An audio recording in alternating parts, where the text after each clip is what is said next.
तत्सवितुर्वरेण्यं भर्गो देवस्य धीमहि धियो यो नः प्रचोदयात्। ओम।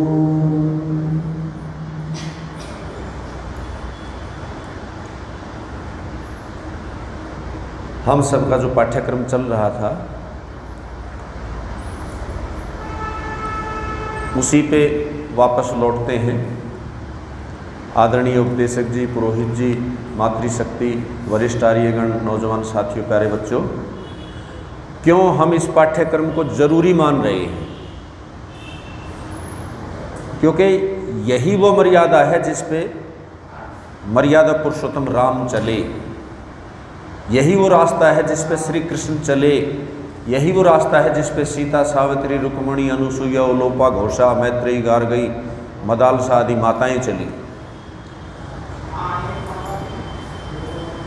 हम सब ने निर्णय किया था परसों, शायद सायंकाल, कुरान, बाइबल और वेद को देख रहे थे हम सब कि भाई कौन सी विद्या ईश्वरीय मानी जाए।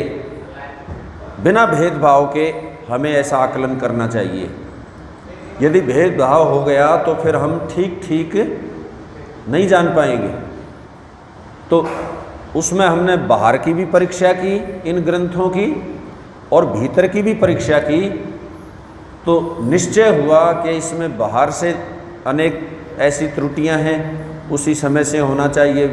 वेद प्रभु का ज्ञान तो उसी समय से होना चाहिए जिस समय से मनुष्य जाति धरती पे आई। ये समय की परीक्षा थी। फिर वो विद्या पूर्ण होनी चाहिए। परमात्मा पूर्ण है तो वो अधूरी चीज़ नहीं देगा हमें, उसने पूर्ण विद्या ही दी। तो वो पूर्णता भी पे भी खरा उतरने वाला कौन सिद्ध हुआ? कुरान, बाइबल या वेद? बोल नहीं रहे आप? वेद। और इसी प्रकार वो साइंटिफिक होना चाहिए, अर्थात विज्ञान सम्मत होना चाहिए। इस पे भी खरा कौन उतरा? वेद। और वो परस्पर विरोधी बातों वाला ना हो। एक बार तो मैं कह दूँ ये करो, एक बार कह दूँ ये मत करो, तो ये परस्पर विरोधी बात हो गई। तो ऐसे तो मनुष्य का भी संसार में विश्वास नहीं किया जाता जो अपनी बातों को बदलता है। ऐसे परमात्मा पे हम कैसे विश्वास करें? तो वेद में परस्पर विरोधी बातें नहीं हैं। और परमपिता परमात्मा के ज्ञान में इतिहास नहीं होना चाहिए, जबकि कुरान और बाइबल में तो इतिहास ही है और कुछ नहीं है। तो वेद में कोई इतिहास नहीं है, लेकिन वो लोग अपनी बराबर खड़ा करने के लिए कई बार ऐसा आक्षेप लगा देते हैं कि देखो वेद में भी इतिहास है। तो जिनको जानकारी ही नहीं है वेद की शैली की, तो वो तो नाच न जाने आंगन टेढ़ा वाली बात है। भाई वेद से पहले शब्द ही नहीं था, वेद से ही शब्द का प्रादुर्भाव हुआ, तो उसी से शब्द लिए गए। तो जितने भी संसार में शब्द प्रचारित हैं वो कहीं ना कहीं वेद में तो मिलेंगे। तो वो इसलिए वो आक्षेप, अयोध्या नाम आया तो देखो अयोध्या नाम आ गया इसमें, अरे अयोध्या है ही उसमें, लेकिन उससे लेके अयोध्या का नाम रखा गया। असली बात ये है, उसी से लेके हमने अपने नाम रखे। वेद से ही हमने अपनी नदियों, पहाड़ों, नगरों या मनुष्यों के नाम रखे। इसलिए वो शब्द हैं ही वेद के, तो वेद में मिलेंगे ही, लेकिन वो उनका इतिहास नहीं है, वो तो इस सृष्टि की बुकलेट है। अब हमने निर्णय किया कि वेद ईश्वरीय ज्ञान है और परमात्मा क्षमा भी नहीं करता है। क्यों जी? ऐसा उस दिन निर्णय हो गया था कि यदि क्षमा करेगा तो संसार में अपराध बढ़ता जाएगा। मैं एक अपराध करके क्षमा मांगूंगा, कोई दूसरा मुझे देख रहा है वो 2 अपराध करके कहेगा कि इससे एक ही तो ज़्यादा किया मैंने, तीसरा 3 अपराध के कहेगा इससे एक ही तो ज़्यादा हूँ, मेरा क्या कसूर है। तो फिर अपराध बढ़ेगा तो हम सामान्य जन दुखी होंगे या सुखी होंगे? अपराध जहाँ ज़्यादा बढ़ जाते हैं वो लोग दुखी होते हैं। लेकिन परमात्मा का उद्देश्य सुख बढ़ाना है, दुख बढ़ाना नहीं है। वो हमें जो दंडित भी करता है हमें दुखी करने के लिए नहीं करता, याद रखना इस बात को। वो सुधार के लिए करता है। सांसारिक माता पिता भी जब अपने बालकों को कोई दंड देते हैं, कठोरता से बोलते हैं या ताड़ना करते हैं, तो बोलो माता पिता का प्रयोजन क्या है? संतान को कष्ट देना या उनका सुधार करना?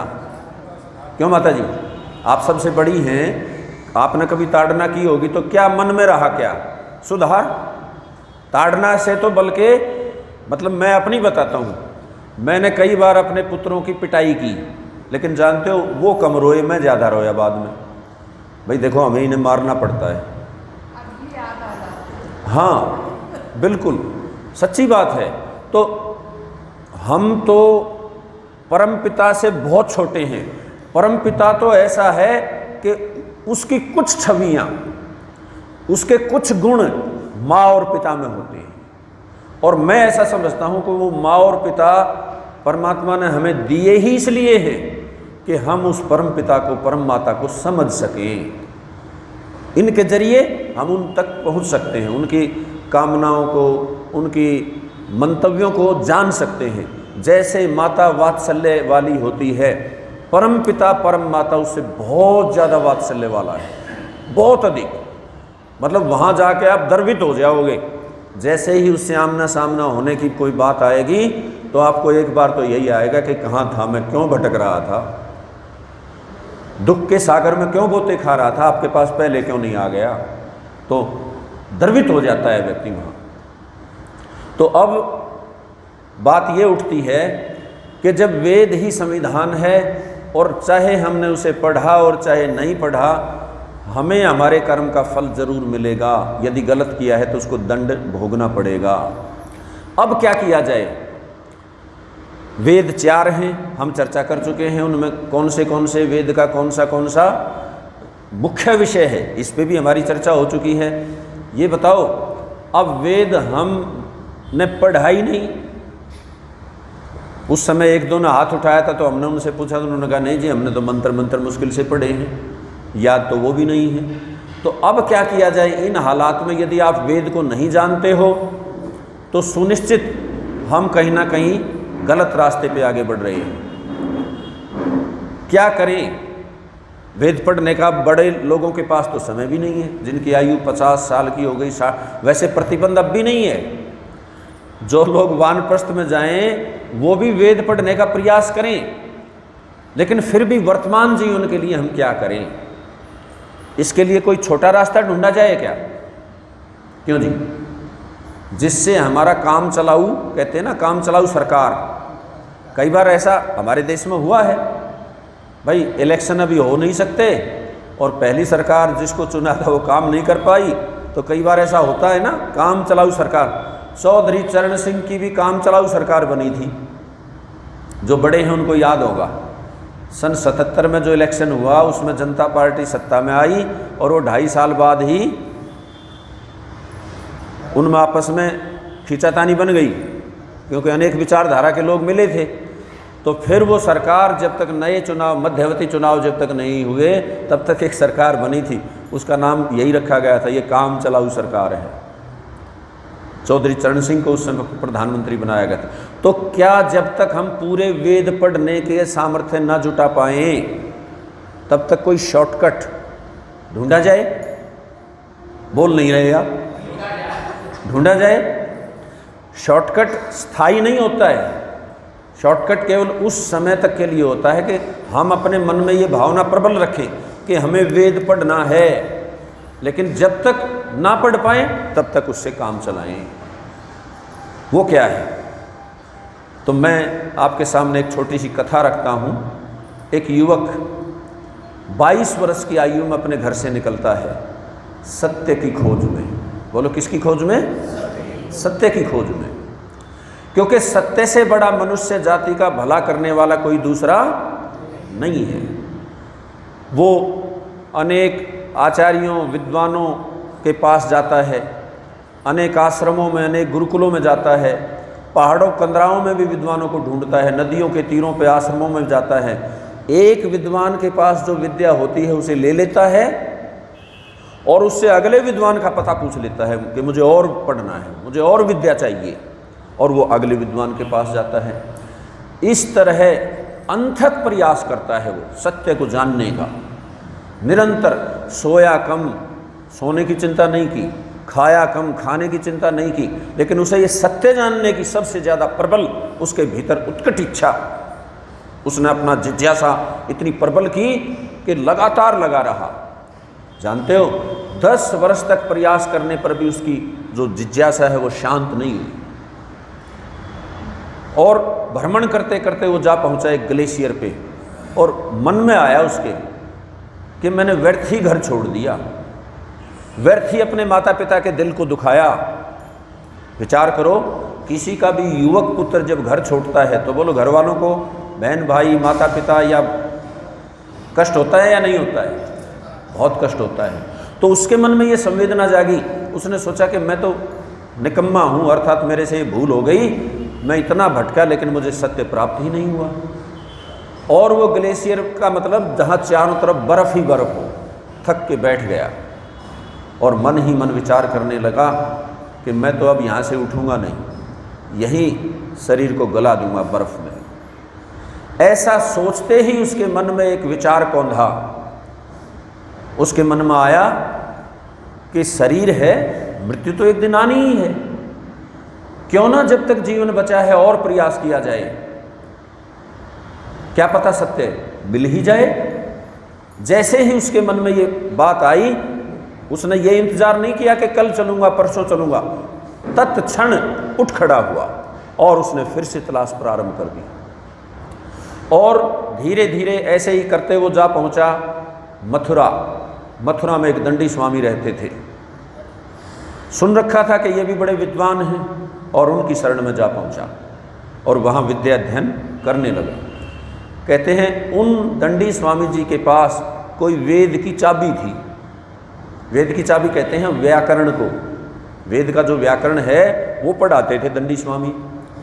उन्होंने उस विद्या को लगभग 3-3.5 वर्ष में ही पूरा कर लिया। अब वो कितने वर्ष का हो गया? 22 वर्ष का घर से निकला था, 10 वर्ष का थक गया था, और 3-3.5 वर्ष उसने यहाँ विद्या अध्ययन में लगाया। और जब विद्या पूरी हो गई तो अंत में गुरु दक्षिणा का उपक्रम होता है। वो कहीं से कुछ लौंग मांग लाया, सन्यासी हो गया था बीच में, और गुरुजी के चरणों में डाल दिए, क्योंकि गुरुजी को लौंग बड़े पसंद थे। और कहने लगा गुरुजी मेरी विद्या पूरी हो गई है, अब मैं जाना चाहता हूँ, मुझे अनुमति दीजिए। कहते हैं किसी शिष्य के प्रति उन गुरुजी का कभी अनुराग नहीं देखा गया, जो आए आए चले गए। लेकिन जब इस युवक ने गुरुजी को गुरु दक्षिणा दी तो इतिहासकार लिखता है गुरु की आंखों से गंगा यमुना छलक पड़ी, अश्रुधारा बह गई। कैसा परिदृश्य होगा, विचार तो कीजिए कि गुरुजी शिष्य के प्रति उससे कुछ और चाहते हैं। अब शिष्य को भी बड़ा आश्चर्य हो, उसने भी सुन रखा था दंडी स्वामी जी के विषय में कि ये किसी से अनुरक्त नहीं होते। वो कहने लगा गुरुजी मेरे से और क्या चाहते हो? मेरे पास ये लौंग भी मैं भिक्षा में मांग के लाया हूँ, और वो मैंने आपको समर्पित कर दिए। मैं तो एक अकिंचन सन्यासी हूँ, गरीब सन्यासी हूँ, मेरे पास और कुछ देने को नहीं है। गुरुजी कहने लगे मैं मांगूंगा तेरे से वही जो तेरे पास है। शिष्य ने कहा तथास्तु, आप आदेश कीजिए, मेरा पूरा जीवन आपके लिए समर्पित है। गुरुजी ने कहा जो देश कभी पूरे संसार का शिरोमणि देश होता था, जो पूरे विश्व का, पूरी मानव जाति का मार्गदर्शन करता था, जिसकी परंपराएं ही विश्व की परंपराएं बनती थी, जिसमें कभी वेद की ऋचाएं गूंजती थी, जिनका मार्गदर्शन ही हमारा जीवन बनता था, आज उस देश में वेद का लोप हो गया है। यहाँ मंदिरों में देवदासियों का पालन किया जा रहा है। पाखंड, अंधविश्वास, गरीबी, भूखमरी और फूट हमारे देश में चरम पे आ गई है, और उसके कारण हमारा ये राष्ट्र जो कभी दुनिया को राह दिखाता था, आक्रांताओं ने इसे पूरी तरह जकड़ लिया है, अर्थात ये औरों का गुलाम बन गया है। शिष्य सुनता रहा, गुरुजी बताते रहे। अंत में गुरुजी ने कहा कि जो विद्या मैंने तुम्हें दी है, जो चाबी मैंने तुम्हें दी है, तुम उस विद्या के प्रचार प्रसार के लिए अपना पूरा जीवन दान दे दो। माताओं, बहनों, वरिष्ठों, नौजवान साथियों, शिष्य ने विचार नहीं किया कि गुरुजी ने क्या मांग लिया। उसने तुरंत कहा तथास्तु, गुरुजी आपने जो आदेश दिया है ये मेरे से आप मांग नहीं रहे, ये आपका अधिकार है और मैं ऐसा ही अपना जीवन बिताऊंगा। और शिष्य वो नौजवान जब निकला, अपने राष्ट्र का भ्रमण उसने किया, तो उसने देखा कि गुरुजी ने जो त्रुटियां बताई थी, गुरुजी ने इस राष्ट्र की जो न्यूनताएं या दुर्दशा जो बताई थी, दुर्दशाएं तो उससे बहुत कहीं ज़्यादा थी। सचमुच इस देश में पाखंड अंधविश्वास जड़ जमा के बैठ गया था। सचमुच यहाँ विद्या का सूर्य अस्त हो चुका था। सचमुच यहाँ जो नारी जाति निर्माता कहलाती है, माता निर्माता जिसे कहा जाता था, उसे भोग की वस्तु समझने लग गए थे लोग। क्यों कि विदेशी आक्रांताओं का असर हमारी बुद्धि पे होने लगा था। लेकिन उसने हार नहीं मानी।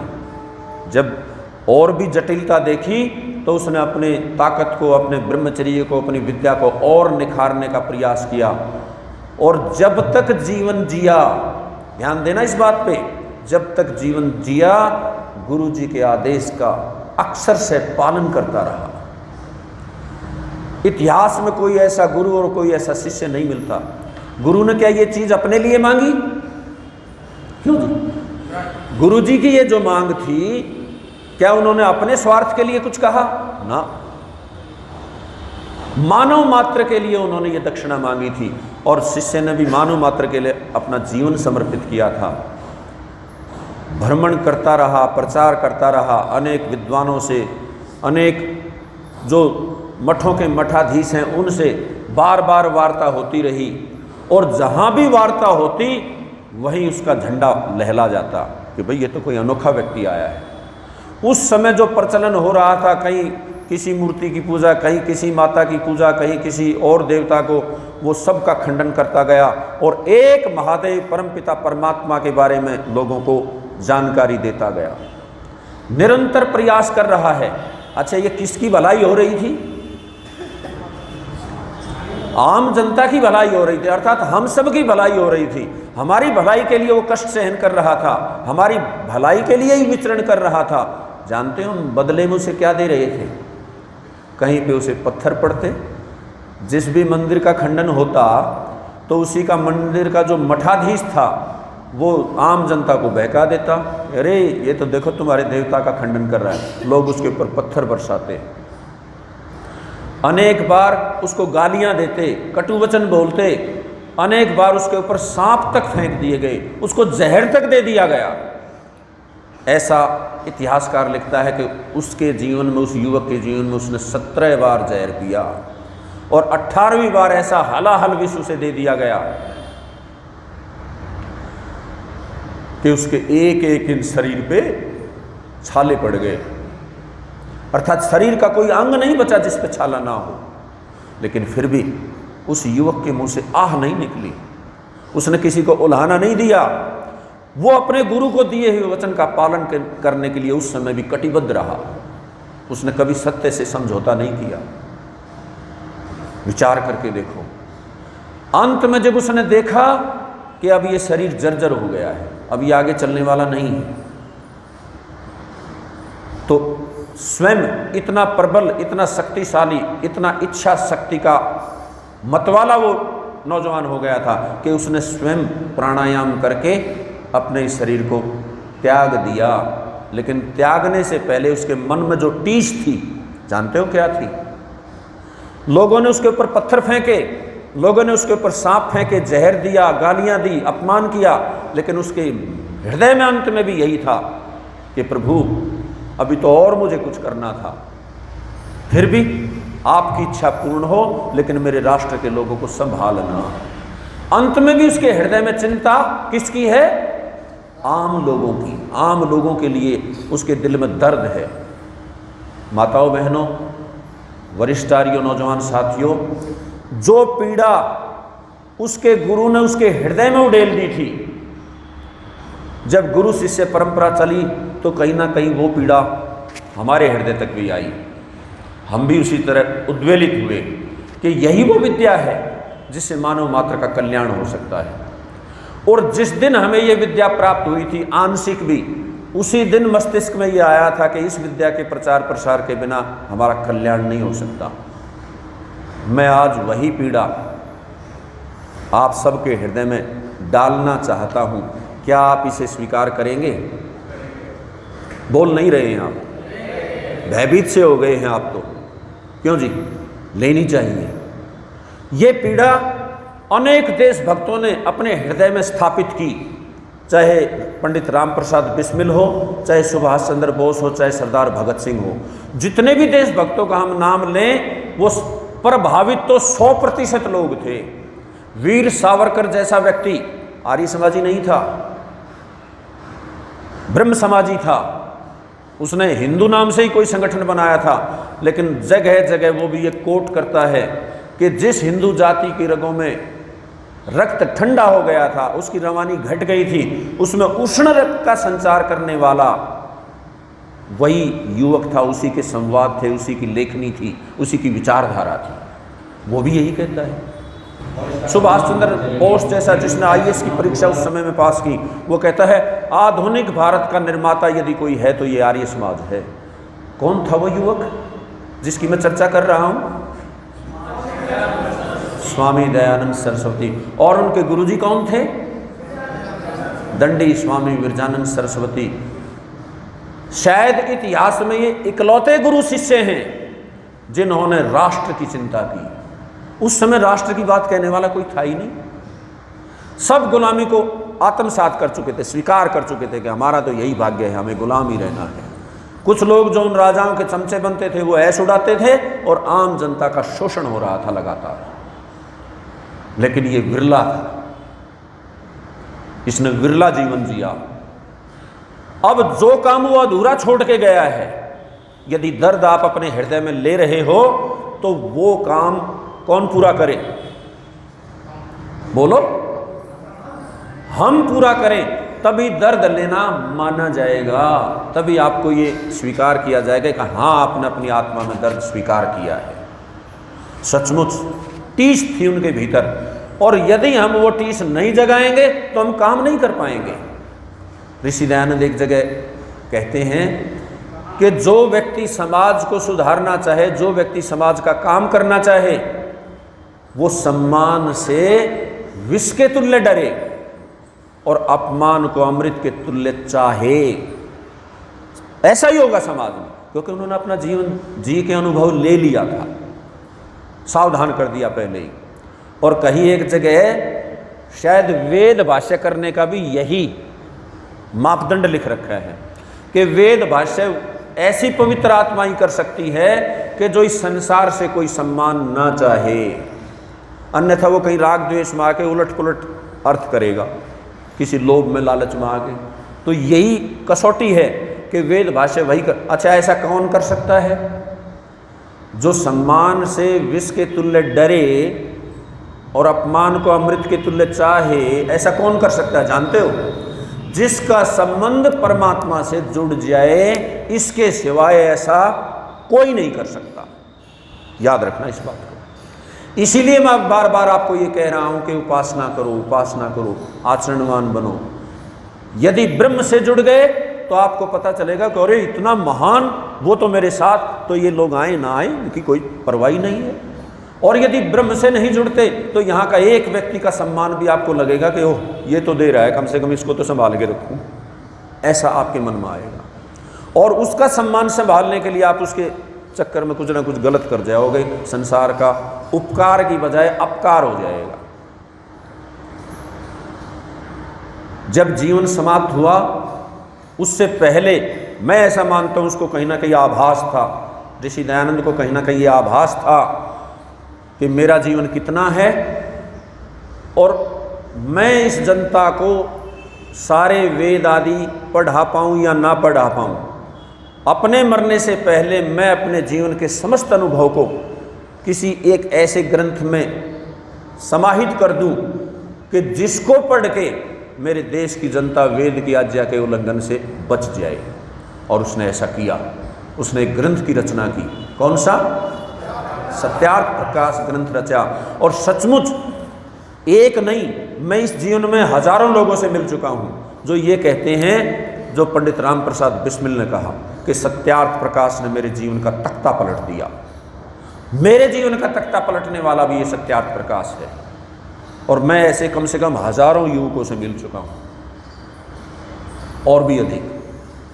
तो जब उन हजारों का तख्ता पलटा तो क्या आपका नहीं पलटेगा?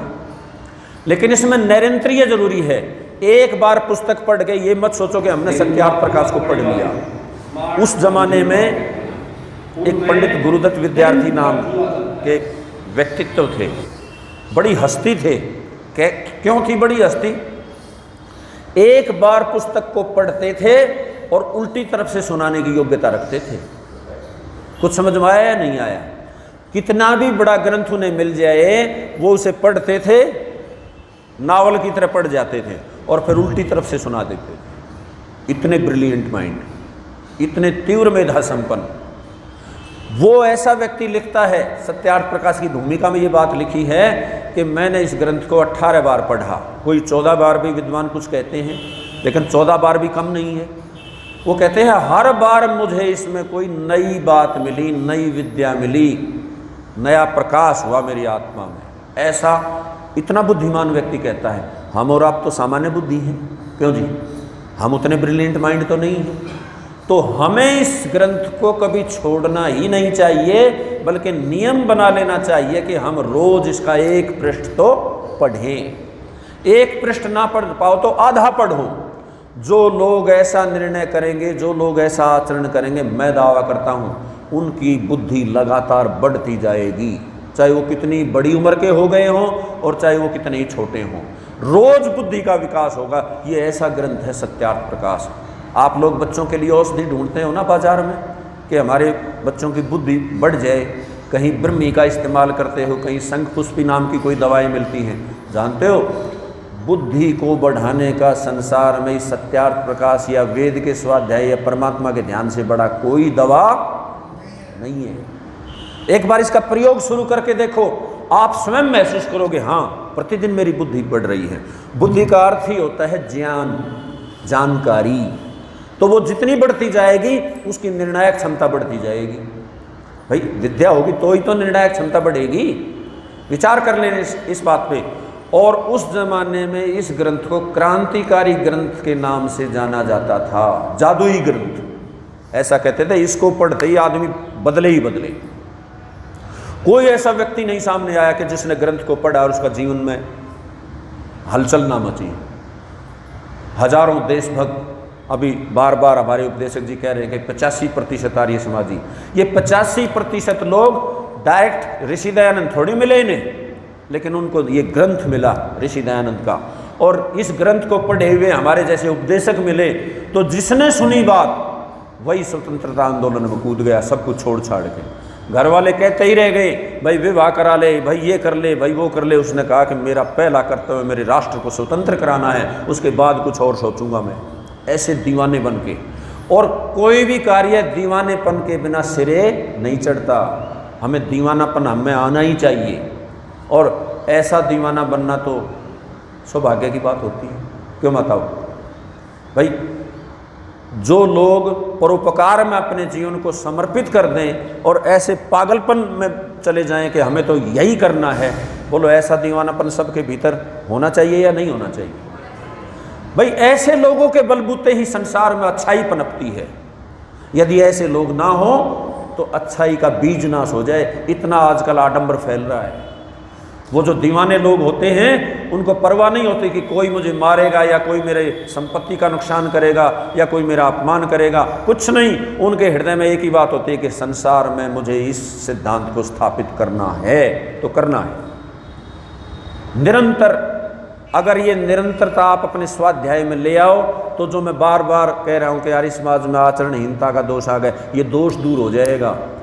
ऋषि ग्रंथों की यही विशेषता है कि जो लोग उसे रोज पढ़ेंगे तो मान लिया उन्होंने 100 बातें पढ़ी तो 10 का तो आचरण करने पे वो मजबूर हो जाएंगे। भाई आज 10 का आचरण किया और पढ़ते ही रहोगे तो अगले महीने और 10 का होगा और अगले महीने 10 का। धीरे धीरे आप कंप्लीट आर्यत्व की ओर अग्रसर हो जाओगे, राम और सीता जैसे बनने के लिए तैयार हो जाओगे। और उसी की आवश्यकता है, क्यों जी? उसी की आवश्यकता है हमें। हम भी गर्व करेंगे, हमारे ऊपर हमारे माता पिता गर्व करेंगे, आने वाला समाज भी गर्व करेगा कि हाँ ऐसा ही बनना चाहिए। तो आप सबसे विशेष निवेदन है कि हम सब 100% अपने जीवन में इस प्रयास को करें, अन्यथा जो लाखों देशभक्त, अभी संख्या बार बार बताते हैं कि कितनी, 7,32,000, और ये तो आंकड़ा लिखित में आया है। मैं ऐसा मानता हूं कि ऐसे लाखों और गुमनाम शहीद जरूर होंगे जिनका नाम अंकित नहीं हुआ। जितने ये आंकड़ा बता रहे हैं लिखित में आया है, न्यूनतम इतने ही और होंगे। कारण क्या है कि गांव में घुसे अंग्रेज और आग लगा दी, गिनती कहां से हो पाएगी। कहीं पे भीड़ देखी, जलियांवाला बाग में धन धन धन धन धन करके भीड़ में ही वो कुएं में, वो कुआं तो भर गया बताते ऊपर तक, लाशें गिरते गिरते लोग भागे, कुछ दब के मर गए, कुछ गोलियों से मर गए। पूरी गिनती कहाँ हो पाई होगी। और मान लिया जलियांवाला बाग की गिनती हो गई होगी, जगह जगह अनेक गाँव को ऐसे नष्ट कर दिया कि वहाँ जितने भी चारों तरफ, पहले अपने गाँव के चारों तरफ बड़े बड़े पेड़ होते थे, बड़ पीपल ऐसे, तो उसकी हर शाखा फांसी का फंदा लटका दिया गया था। गांव के सारे लोग फांसी पे लटका दिए। गिनती कहाँ हो पाई होगी, किसने गिनती की होगी। अंत्येष्टि करने वाले तक नहीं बचे और उनको चील कौवों ने खा लिया, गिनती कैसे हुई होगी। विचार तो करके देखो। और उनका दर्द, वीर सावरकर की यदि जीवनी पढ़ोगे तो आपको पता चलेगा, जब उनको मांडला जेल भेजा गया और मेरे ख्याल डबल 2 आजीवन कारावास उनको कर दिए गए। रोजाना उनकी स्वलिखित बातें हैं ये, रोजाना उनको कुछ वो दिया जाते गोले, और उसका तेल निकालने का काम था। कोल्लू के अंदर बैल की जगह सावरकर जी को जोड़ा जाता, उन कैदियों को जोड़ा जाता, और निश्चित किया गया कि कम से कम इतनी बाल्टी, इतने लीटर आपको ये तेल निकालना ही निकालना है। जो नहीं निकालता उसको पीछे से कोड़े मारते। एक घटना तो इतनी द्रवित करती है कि वीर सावरकर जैसा व्यक्ति, वो कोल्लू खींचते खींचते थक गया, गिर गया, बेहोश हो गया। होश आया तो उसने कहा पानी, तो किसी हरामखोर अंग्रेज ने आके उसके मुंह में पेशाब कर दिया। कितनी यातनाएं सही उन्होंने, विचार तो करो। ऐसे ही थोड़ी स्वतंत्रता मिल गई, और आज लोग उसको संज्ञा दे रहे हैं कि वो तो उग्रवादी था, वो तो अच्छा आदमी नहीं था। कांग्रेस सरकार ने उसको कहीं मतलब देशभक्त की संज्ञा ही नहीं देने दी। विचार तो करो, क्या कर रहे हैं हम। कृतघ्नता की भी हद होती है। जिस व्यक्ति ने इतने यातनाएं सही हों, और 2 भाई थे सावरकर बंधु, उसी जेल में दोनों, कभी मिल नहीं पाए आपस में। उसी जेल में बड़ा भाई है, उसी जेल में छोटा भाई है, लेकिन कभी मिलके बात नहीं कर पाए। कितनी यातनाएं सही उन लोगों ने, और आज उनके परिवारों के साथ कैसा व्यवहार। तो क्या हमारा दायित्व बनता है या नहीं बनता कि जिस सपन को संजो के उन्होंने ये काम किया, हम उस सपन को पूरा करें। और नहीं करते तो हम भी कृतघ्नी कहलाएंगे, और कृतघ्नी कभी सुखी नहीं होता। शास्त्र बताता है ये बात।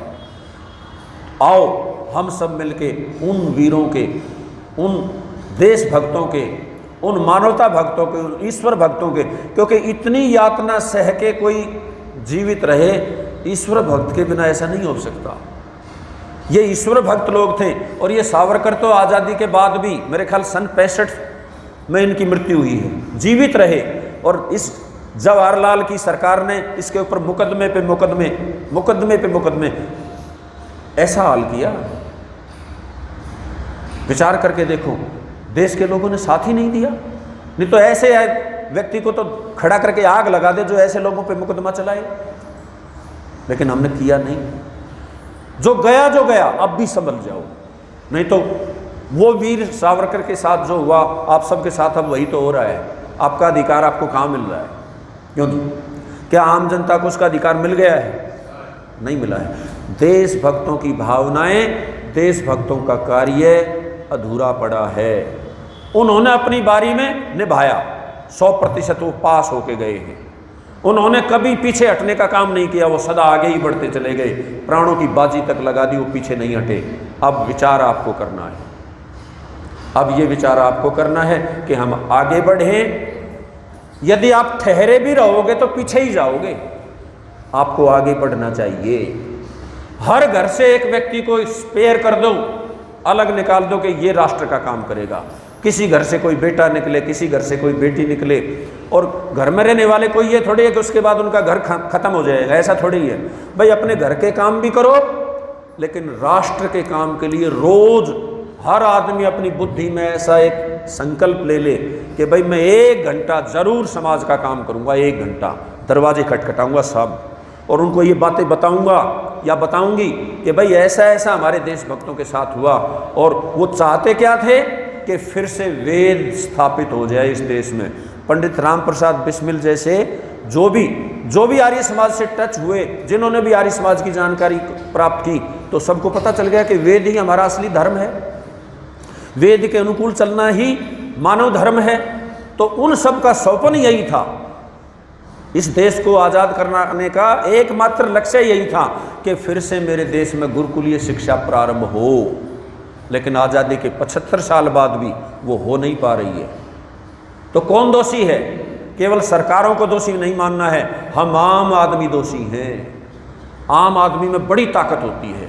यदि आप उठ खड़े हो और एक संकल्प बना लो कि शाहजहाँपुर में हम कम से कम 1 लाख नौजवान और बेटियों को इकट्ठा करके और इस राष्ट्र व्यापी आंदोलन को छेड़ेंगे, बिस्मिल की याद ताज़ा कर दो, यहाँ से और बिस्मिल निकलें और फिर से वो क्रांति चले, और फिर अपने में से योग्य लोगों को आगे बढ़ाओ। जो वेद कह रहा है, फिर वेद की आज्ञा का पालन शुरू हो। इंद्रम वर्धन तो अब तुरय, मतलब हम में जो सबसे योग्य हो, कोई भेदभाव नहीं कि ये मेरा भाई है या मेरी जाति का है या मेरे इलाके का, ना, जो हम में सबसे योग्य है उसे आगे बढ़ाओ, उसे अपना राजा चुनो। सरपंच या मेंबर भी गांव में बनाना हो तो ये दृष्टिकोण रखो कि जो सबसे योग्य होगा उसका साथ देंगे, और ऐसे ही आगे फिर एमएलए के लिए चुनो, ऐसे ही आगे जितने भी पद हैं, जितने भी एमपी तक आप अच्छे लोग चुनोगे तो आगे फिर अच्छा नेता भी बनेगा। लेकिन अभी हम ऐसा कर नहीं रहे हैं, और उसके ना करने का एकमात्र कारण यही है कि कहीं ना कहीं हमारे चिंतन में न्यूनता है, हमारे आचरण में हीनता है। और इस आचरणहीनता को, इस विचार की न्यूनता को दूर करने के लिए जो काम 3 मैंने कल आपको बताए थे, वो उन देशभक्तों के लिए और इस राष्ट्र के लिए आपकी सबसे बड़ी क्रिया होगी आपके जीवन में। 3 काम क्या बताए थे मैंने? ब्रह्मयज्ञ, परमात्मा का ध्यान रोज करो, नहीं तो बुद्धि निर्णायक क्षमता बढ़ती ही नहीं है। परमात्मा से जुड़ के ही हमारी बुद्धि बढ़ सकती है। और दूसरे नंबर पे देवयज्ञ अवश्य करो, चाहे मानसिक करो। और तीसरे नंबर पे स्वाध्याय, बुद्धि को बढ़ाओ। सत्यार्थ प्रकाश का पढ़ना स्वाध्याय कहलाता है। अकेले सत्यार्थ प्रकाश को भी यदि आप पूरी तरह आत्मसात कर लेते हो तो मैं दावा करता हूँ कि संसार का कोई भी पंडित, संसार का कोई भी मौलवी, संसार का कोई भी पादरी आपके प्रश्नों का उत्तर नहीं दे पाएगा। आप सबके प्रश्नों का उत्तर दे सकते हो। आप विश्व कल्याण के एक बिंदु बन जाओगे यदि सत्यार्थ प्रकाश को आत्मसात करके आपने उसके अनुसार अपना जीवन चलाना प्रारंभ कर दिया।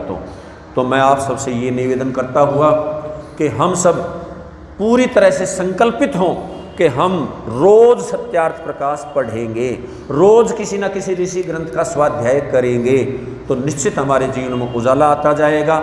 और निश्चित हम जहाँ रहेंगे हम वहाँ भी उजाला ही फैलाएंगे। भाई मैं ही अंधेरे में हूँ तो मैं किसी को प्रकाश क्या दे सकता हूँ? और यदि मेरे अंदर प्रकाश आया तो किसी न किसी को जरूर वो टिमटमाता हुआ प्रकाश रास्ता दिखाएगा और दीप से दीप जलेगा। अवश्य जो काम हम करना चाहते हैं वो अवश्य पूरा होगा। परमपिता परमात्मा हम सबको ऐसी शक्ति दे, एक ऐसे संगठन की संरचना यहाँ तैयार की जाए, इसी आर्य समाज को केंद्र बना और आप आगे बढ़ो। उधर दिल्ली हरियाणा से हम प्रयास करेंगे और चारों तरफ से जब लाखों लाखों नौजवान तैयार होंगे इस काम के लिए, तो ये काम बहुत मुश्किल नहीं है। ऐसा मत सोचना कि काम नहीं होने का है। मैं तो ये कहता हूँ कि पूरे देश में भी 1 लाख नौजवान यदि कटिबद्ध हो जाएं, इस मिशन के लिए वो अपना सर्वस्व त्याग करके कह दें भाई हम इसी के लिए जिएंगे और मरेंगे, तो ये काम यूँ हो जाएगा। केवल 1 लाख।